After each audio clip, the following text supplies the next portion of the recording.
বাবার বিয়ে দেখিয়ে দেবো, এইরকম কথা নিশ্চিত আপনারা শুনেছেন। প্রায় এরকমই জিনিস আপনারা দেখতে পাবেন লাভ কি অ্যারেঞ্জ ম্যারেজ সিনেমাটাতে, যেটা জি রিলিজ করেছে। তো এতে আছে সানি সিং, অবনীত কর, সুপ্রিয়া পাঠক এবং অনু কাপুর। এই সিনেমাতে ডাইরেক্টর একটা লাইট হার্টেড সিনেমা ক্রিয়েট করে, লাইট হার্টেড কমেডি সিনেমা বানানোর চেষ্টা করেছেন। কিছু সিচুয়েশন দিয়ে, কিছু ডায়লগ দিয়ে একটা কমেডি ক্রিয়েট করার চেষ্টা করেছেন, কিন্তু এক কথায় বললে সম্পূর্ণরূপে ব্যর্থ হয়েছেন। সিনেমার গল্প হচ্ছে অনু কাপুর এর ছেলে হচ্ছে সানি সিং। তো অনু কাপুরের মানে স্ত্রী মারা গেছেন, সানি সিং এর মা অনেকদিন আগে মারা গেছেন। তো সে তার পাড়ার যেসব মানে মহিলা আছে, বিবাহিত মহিলা, তাদের সঙ্গে ফ্লার্টিং করে বেড়ায়। এদিকে এই জিনিসটা কিন্তু তার সানি সিং পছন্দ করে এবং সানি সিং এর বিয়ে দেওয়ার চেষ্টা করছে তার বাবা, কিন্তু করতে পারছে না। তো একদিনকে তারা একটা মেয়ে দেখতে যায় একটু দূরে, মধ্যপ্রদেশে একটা জায়গাতে, ভোপালে তারা মেয়ে দেখতে যায়। সেই মেয়েটা হচ্ছে অবনীত কর। এবং সেখানে যাওয়ার পরে তো অবনীত করকে তাদের পছন্দ হয়, কিন্তু অবনীত কর তাদের সঙ্গে বিয়ে করতে চায় না। তো তারপর কি হয়, এইটা নিয়ে এই সিনেমার গল্পটা।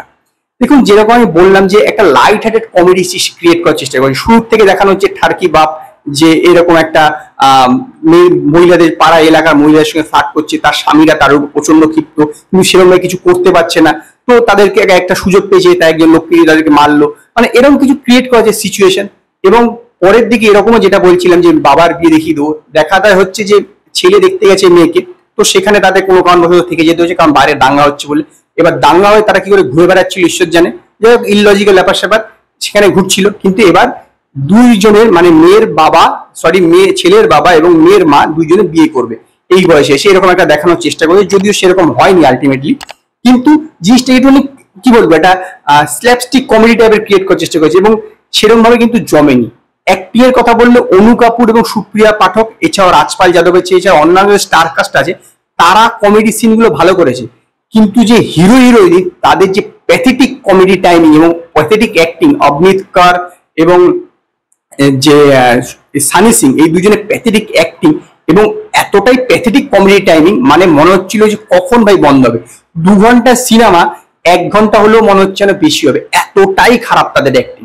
এবং গানগুলো তো জঘন্য, আলতু ফালতু সিচুয়েশনাল ঢুকিয়ে দিয়েছে জোর জবরদস্তি গানগুলো, সেরকম বাজে বিজিএম সিচুয়েশন গুলো ক্রিয়েট করার চেষ্টা করেছে। একটারা তাকে পুল অফ করেছে খুব, মানে এত ভালো ভালো যেহেতু অ্যাক্টর আছে, কমেডিয়ান আছে, অনু কাপুর, সুপ্রিয়া পাঠক, তারপরে রাজপাল যাদব, এরকম আরো একজন আছে, তারা তাকে ব্যাপার কমেডিটাকে পুল আপ করে দিয়েছে, তবুও সেরকম জমেনি। কারণ কি বলুন তো, রাইটিং একদমই ভালো না, গল্প তো কিছুই নেই, গল্পের মধ্যে কোনো রকম কিছুই নেই। একটা লাইট হার্টেড কমেডি ক্রিয়েট করছে, সেটা গল্পের মধ্যে কোনো মানে কি বলবো, একটা বাচ্চা ছেলে হচ্ছে ভালো গল্প লিখে দেবে, গল্পের মধ্যে কোনো কিছুই নেই। কিন্তু সিচুয়েশন ক্রিয়েট করে যে চেষ্টা করেছে, সেই সিচুয়েশন গুলো ঠিকঠাক ক্রিয়েট হয়নি। আর সেরকম হিরো হিরোইনের প্যাথেটিক অ্যাক্টিং, এক কথায় মানে আমি রেকমেন্ড করুন, দেখার দরকার নেই, একদম পুরো ওয়েস্ট, সময়টাই নষ্ট হয়েছে। এবং সেই কারণে আমি লাভ কি অ্যারেঞ্জমেন্ট সিনেমাটাকে 5-এর মধ্যে 1টা স্টার দেবো। যদি আপনারা লাভ কি অ্যারেঞ্জমেন্ট সিনেমাটা দেখে থাকেন, তো আপনারা আমায় কমেন্টে জানান আপনাদের এই সিনেমাটা কিরকম লেগেছে।